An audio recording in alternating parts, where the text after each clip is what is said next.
All right, Lauren, I'm excited because tomorrow NASA and NOAA are going to launch the first of 2 satellites. They're going to be able to record sea level measurements like never before.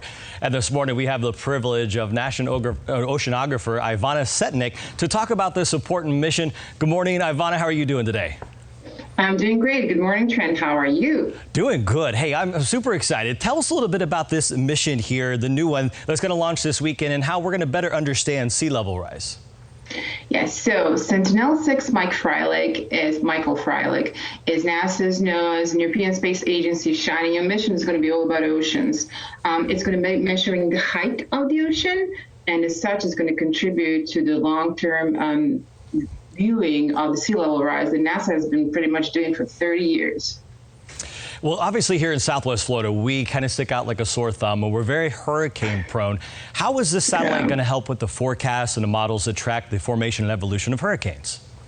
Well, I mean, you guys in Florida know really well the hurricane feeds on the warm water and a warm, humid atmosphere. So what Sentinel-6 Mike Freilich is going to be looking at the surface of the ocean, the height, the temperature, but also monitoring the humidity and temperature in the atmosphere. All the data is going to be fed towards the weather people, weather predictors such as you.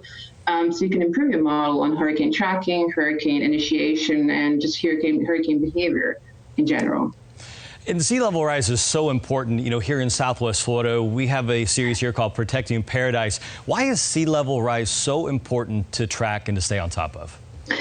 Well, sea level rise is one of the most visible indicators of the climate change. What ocean is doing is really a big favor to us because it's trapping 90% of the heat that accumulates in the atmosphere. As doing so, kind of like expands, and then add a little bit of melting ice, add a little bit of melting glaciers, and you get sea level rise. So something that we see, something that we feel every day with the coastal erosion, problems with the infrastructure, and ultimately, sadly, problems with our livelihood and economy.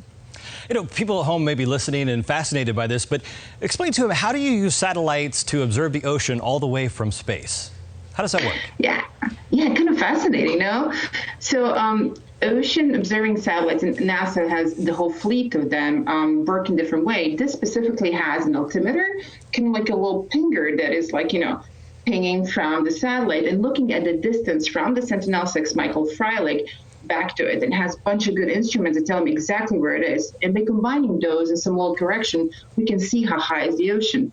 We have a completely different suite of satellites looking at the color of the ocean, temperature of the ocean, and all that together makes this amazing observatory system that NASA has for us to continuously see the health and the future in the sense of our oceans.